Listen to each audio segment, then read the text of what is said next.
Assalamualaikum warahmatullahi wabarakatuh, Afi. Selamat sore. Saya Maulisia dari UIN Muhammad Ibrahim Malang. Izin meminta tolong kepada Afi untuk menjadi narasumber saya dalam wawancara kajian Pancasila dengan tema peraturan perundang-undangan yang bertentangan dengan Pancasila.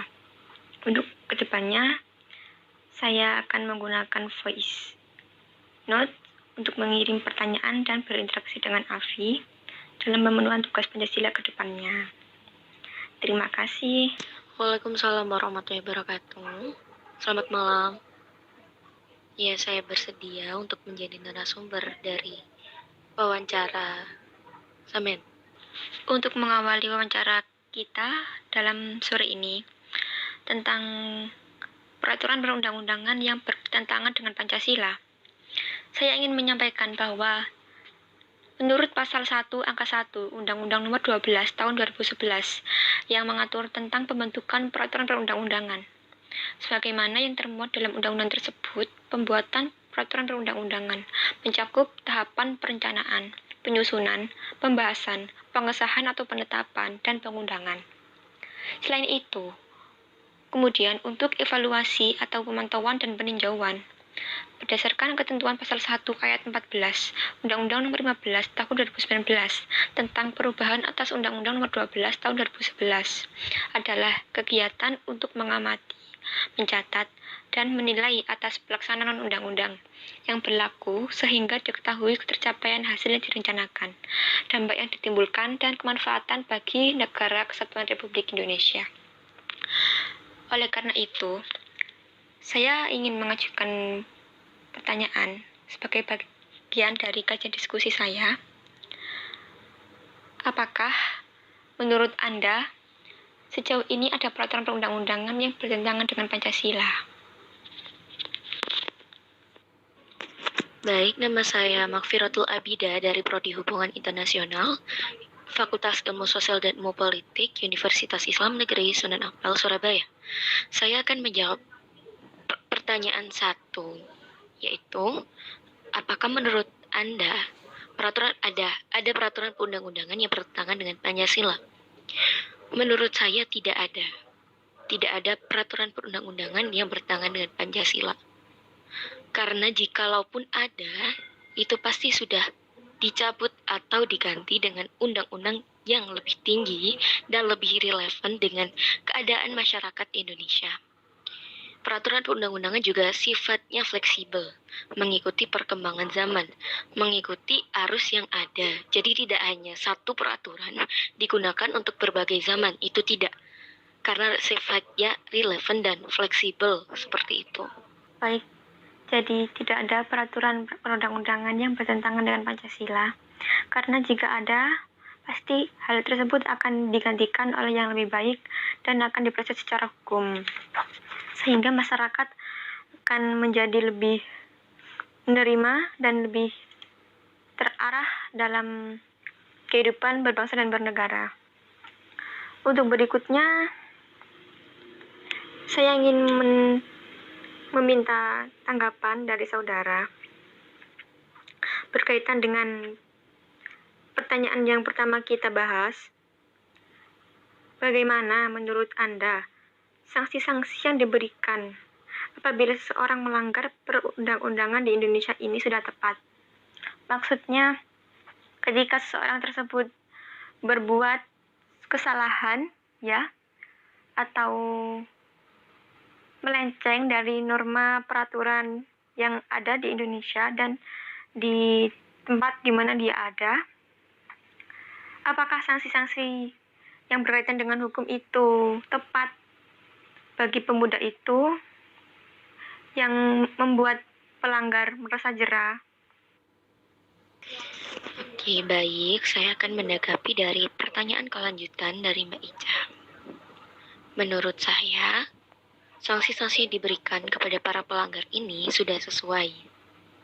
Jika dilihat dari konteks kesesuaian terhadap undang-undang dan pelanggaran seperti itu ya.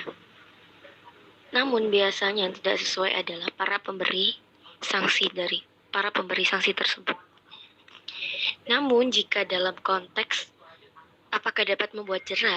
Menurut saya itu fleksibel sih, tergantung orang yang diberi hukuman. Kecuali hukuman mati atau hukuman tembak gitu ya. Karena kalau di Indonesia ini menurut saya sih sudah sesuai saja, sesuai adat di Indonesia. Karena jika di Indonesia memakai hukum di Arab, mencuri potong tangan, zina dicambuk seperti itu sangat ekstrim. Akan banyak pro kontra. Pro kontra akan semakin merebak di Indonesia. Apalagi sekarang sedang marak-maraknya pro kontra di sosial media, itu akan lebih panas lagi seperti itu. Jadi jika peraturan ini sesuai nggak di Indonesia, membuat jera nggak gitu, menurut saya itu tergantung orangnya. Ya, itu tergantung orangnya, kecuali hukuman mati. Namun jika di Indonesia itu memakai hukum di Arab, contohnya di Arab itu menurut saya kurang sesuai, karena itu terlalu ekstrim jika direalisasikan di Indonesia sendiri. Seperti itu. Terima kasih.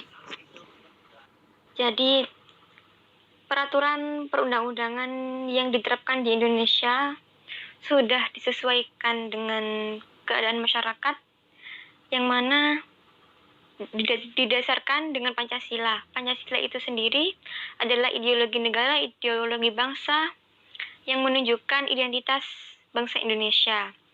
Sehingga oleh karena itu, peraturan perundang-undangan yang ditetapkan di Indonesia tidak ada yang bertentangan dengan Pancasila, dan penerapan dari peraturan perundang-undangan itu sendiri sesuai dan akan ditegakkan demi kesejahteraan dan kemakmuran masyarakat yang ada di Indonesia sendiri. Terima kasih sudah bersedia menjadi narasumber saya dalam kajian peraturan perundang-undangan yang bertentangan dengan Pancasila. Semoga kita dapat dipertemukan dalam keadaan sehat dan tidak ada pembatasan sosial seperti peraturan pemerintah untuk menanggulangi COVID ini ya. Wassalamualaikum warahmatullahi wabarakatuh.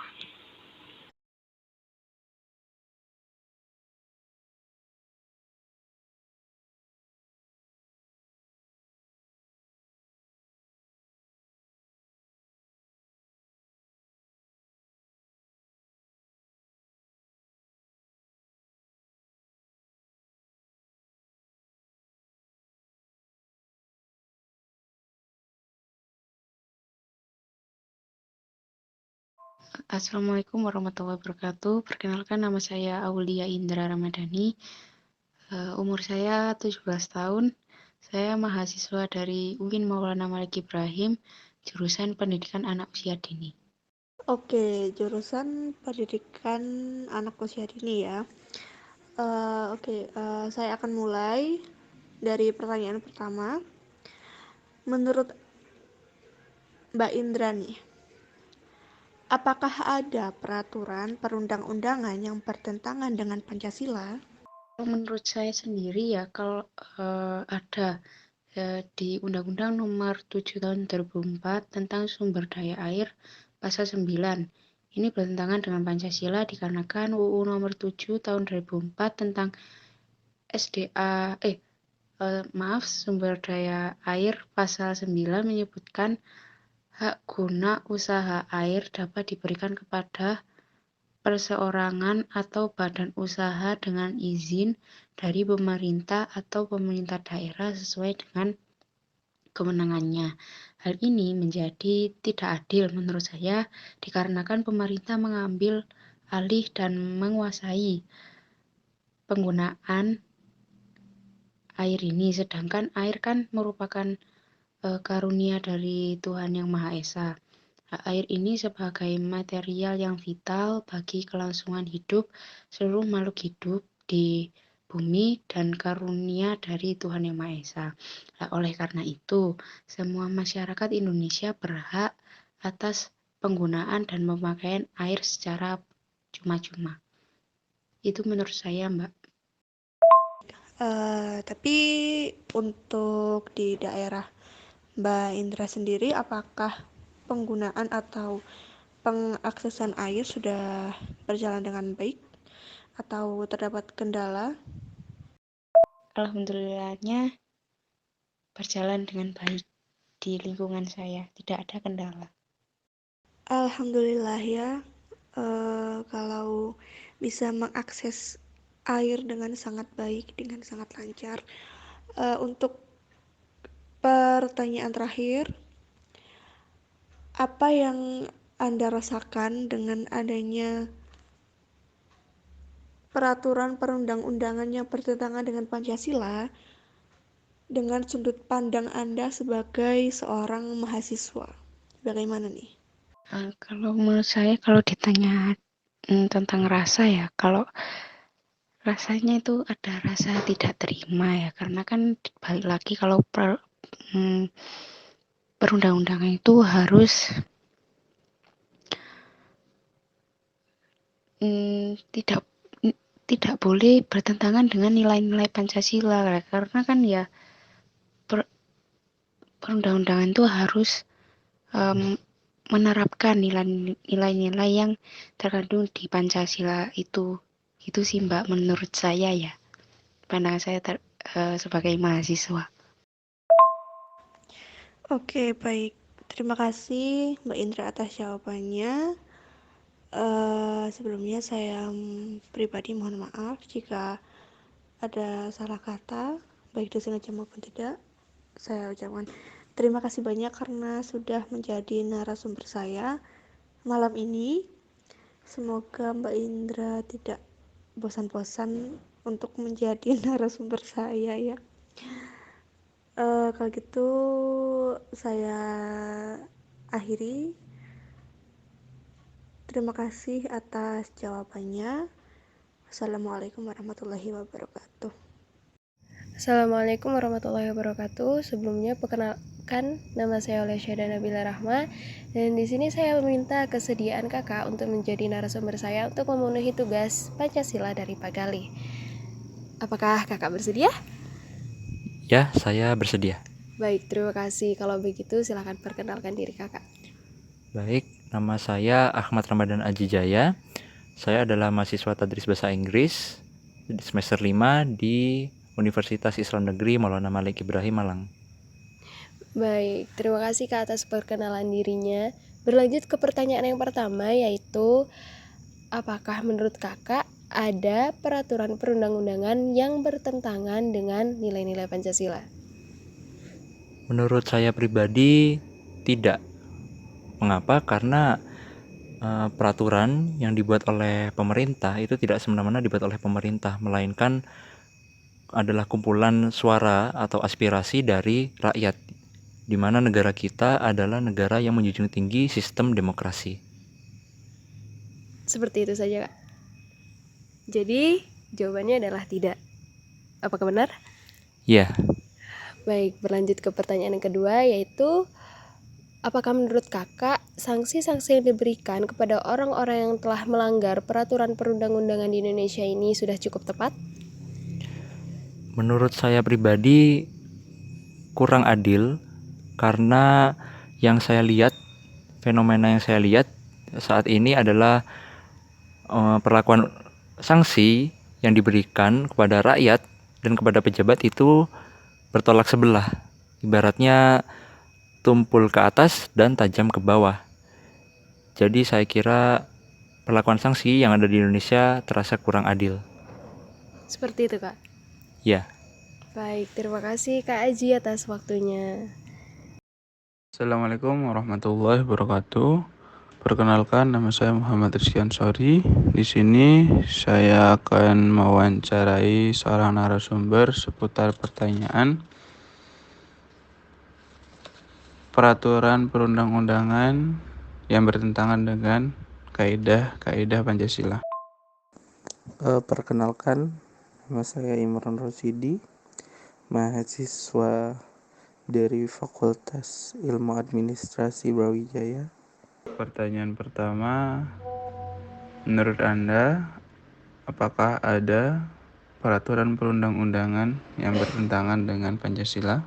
Menurut saya, peraturan yang bertentangan dengan Pancasila itu sendiri, mungkin contohnya yang sekarang yang saya bisa contohkan itu ada di UUD 1945 ayat 4 pada pasal 33 yang mengatur tentang perekonomian Indonesia.